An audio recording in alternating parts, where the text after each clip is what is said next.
I'm going to keep this straightforward because I know a lot of you sit on the fence when a new flagship GPU drops. You're probably wondering if the extra spend will actually translate into something you notice day to day, or if you'll end up with a power-hungry box that only shines on paper. In this review, I'll break down what the GIGABYTE GeForce RTX 5090 gaming OC actually brings to a real-world rig, where the value really lives, and who should walk away before they click Add to Cart.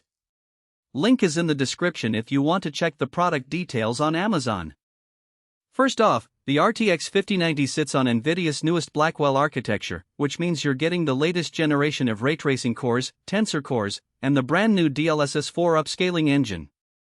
That's a lot of buzzwords, but what it means in practice is you can push ultra-high settings with ray tracing on, and DLSS 4 will try to keep frame rates playable by reconstructing a higher resolution image from a lower resolution render. The card also packs a massive 32 GB of GDDR7 memory on a 512-bit bus. Most current games don't need that much VRAM yet, but future titles, especially those that lean heavily on high-resolution texture packs or AI-driven assets, will start to feel the difference. The PCIe 5.0 interface gives you a little extra bandwidth headroom, though today's games rarely saturate PCIe 4.0. Now, let's talk about the kind of setup you'll actually need to get the most out of this beast. The gaming OC version uses GIGABYTE's WINDFORCE cooling system, which is a triple fan design with a large copper heat pipe array. In my tests, under a sustained 4K gaming session in Cyberpunk 2077 with max settings and ray tracing, the card hovered around 70 C on the hot side of the board, and the fan stayed at a modest 1,500 revolutions per minute. That translates to a noise level you could still have a conversation over, which is impressive given the power draw. Speaking of power, the card's TDP is quoted at roughly 500 W, so you'll need a quality 850 W, or higher, PSU, preferably with an 80+ gold rating.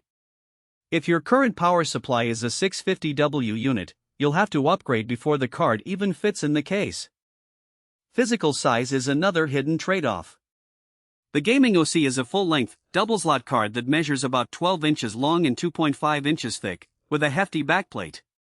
It fits comfortably in mid-tower cases with good airflow, but if you're running a compact ATX or mini ITX chassis, you'll likely run into clearance issues with the GPU and the 3 fans.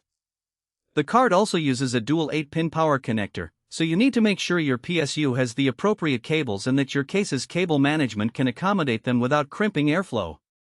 So who should actually consider spending the premium on the RTX 5090? If you already have a 4K monitor with a 144Hz refresh rate, or you plan to upgrade to one soon, this card will let you game at those settings while keeping frame rates in the 90120 FPS range with ray tracing turned on. Content creators who use GPU-accelerated workloads like video rendering in DaVinci Resolve, 3D modeling in Blender, or AI inference for generative art will benefit from the extra VRAM and the newer tensor cores that DLSS 4 relies on. Streamers who want to encode at high quality while gaming at 4K will also appreciate the dedicated encoding hardware that offloads that work from the CPU.